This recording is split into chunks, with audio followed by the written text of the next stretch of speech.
پاکستان کے سامنے سب سے بڑا چیلنج صرف معیشت یا وسائل نہیں تھا، بلکہ اصل مسئلہ انتظامی نظام کو چلانا تھا، کیونکہ ایک نیا ملک اپنے فیصلے خود کر رہا تھا، لیکن اس فیصلے کو چلانے کے لیے جو ڈھانچہ چاہیے تھا وہ ابھی مکمل نہیں تھا۔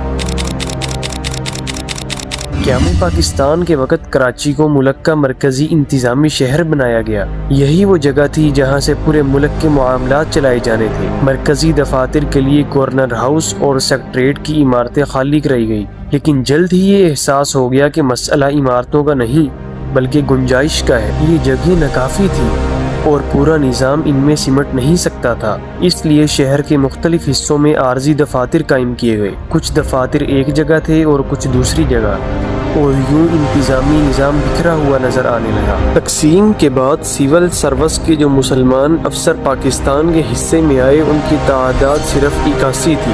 یہ ایک بہت چھوٹی تعداد تھی ایک پورے ملک کو چلانے کے لیے، اور ان میں بھی زیادہ تر وہ لوگ تھے جنہیں نئے نظام، نئے حالات اور نئے چیلنجز کا سامنا پہلی بار تھا۔ صورتحال یہ تھی کہ نہ صرف تجربہ کم تھا بلکہ کام کا بوجھ بہت زیادہ تھا۔ دفاتر بن رہے تھے، محکمے ترتیب دیے جا رہے تھے،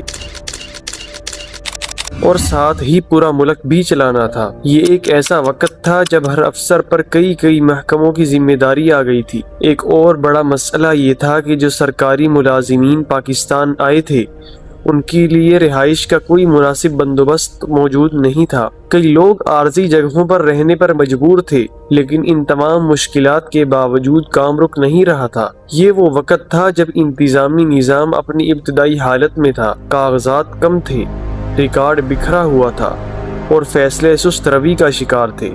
ہر چیز کو نئے سرے سے ترتیب دینا پڑ رہا تھا۔ ایک ملک جو ابھی بنا ہی تھا، اسے فوراً ایک مکمل انتظامی نظام چاہیے تھا، اور یہ کام کسی بھی لحاظ سے آسان نہیں تھا۔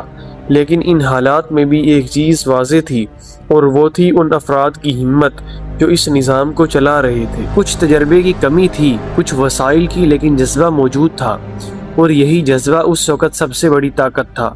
آہستہ آہستہ دفاتر منظم ہونے لگے، محکمے بہتر طریقے سے کام کرنے لگے، اور ایک بکھرے ہوئے نظام میں ترتیب آنے لگی۔ یہ تبدیلی ایک دن میں نہیں آئی، لیکن یہ تبدیلی شروع ضرور ہو گئی تھی۔